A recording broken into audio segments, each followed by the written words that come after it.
Eh John! Pour qui je te prends? Hein? Pour qui? Durant ce match, t'as pas été à la hauteur. Le but sur coup franc et la défaite, c'est pour ta gueule aujourd'hui. T'as un mental de faible, pas à la hauteur, trop fébrile. Et tu nous l'as encore prouvé aujourd'hui. D'ailleurs, les bruits de couloir disent que tu veux devenir pro, c'est ça? Tu peux continuer à rêver, mon petit. Ton rêve de jouer dans les grands stades remplis de supporters, etc., tu peux oublier. Tu n'auras jamais le niveau et tu ne seras jamais à la hauteur. Je dis bien jamais. Alors maintenant, redescends sur terre et casse-toi de ce club. Entendu? Casse-toi!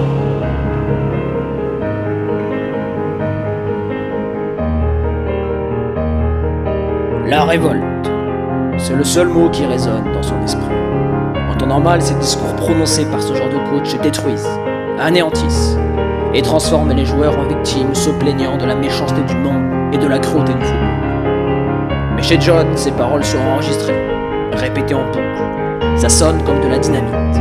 Malheureusement pour la concurrence, le bruit et le souffle de l'explosion ont réveillé le monstre qui sommeille. L'erreur des uns éveille la réussite des autres. Il est désormais conscient que ses efforts ne sont pas à la hauteur du rêve à accomplir. Ou plutôt, du rêve éveillé. Car oui, il a enfin décidé de ne plus dormir pour se projeter devant 80 000 personnes dans un stade. Dès lors, ses rêves deviennent des accomplissements. La sueur un allié. Et la souffrance un partenaire difficile à apprécier, mais incroyablement loyal, car il ne mentira jamais sur les véritables ressources d'un vrai champion. À présent, John décide de laisser la bête qui gronde au fond de ses tripes prendre le relais. Il a conscience que la jungle à traverser est remplie de faux espoirs, de vipères assoiffées de chair et de rongeurs prêts à dévorer son cadavre en cas d'abandon. Il est enfin décidé à conquérir le monde pour devenir footballeur professionnel. Comme des millions, il est au départ d'un long marathon, mais son regard est différent. Il ne trompe pas. Quand je vous dis que ce coach a réveillé un monstre, c'est bien le cas. Maintenant, faut-il que celui-ci rougisse pendant des années avant d'arriver à destination.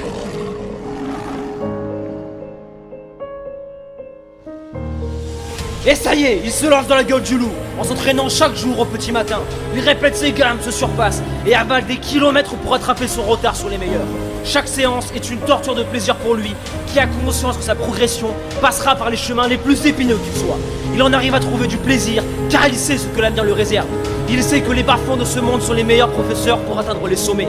Il sait aussi que ses concurrents ne rivaliseront jamais face à un guerrier formé par la difficulté de la vie. Alors il se bat, s'acharne, s'entraîne, se lève tôt et reproduit cette routine 6 jours sur 7. Il ne laisse rien au hasard. Pendant que certains sont devant la télé, il s'instruit. Pendant que d'autres sont en soirée, il prend sur lui et fait le choix de respecter son corps, car il n'a qu'une seule idée en tête: faire taire toute personne qui n'a pas cru en lui à un moment ou à un autre, et les résultats sont époustouflants. La bête a maintenant disparu, car le monstre c'est lui. Il enchaîne les performances, les bons matchs et progresse. Après plusieurs mois, la moitié avait déjà abandonné, mais surtout pas lui, car pour John, c'était inconcevable de s'arrêter avant d'avoir réussi.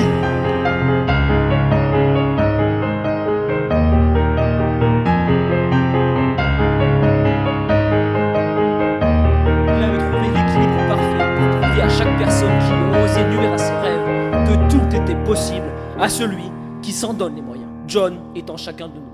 Il suffit juste de le trouver et de le réveiller. Persévérance et motivation, et on avance ensemble.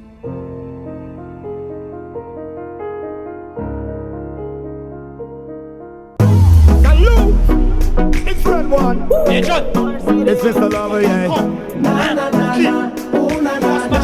Ricky and baby Sereya. Wake to 6 a.m. Time to work. Let me make you come again. Do it, yeah.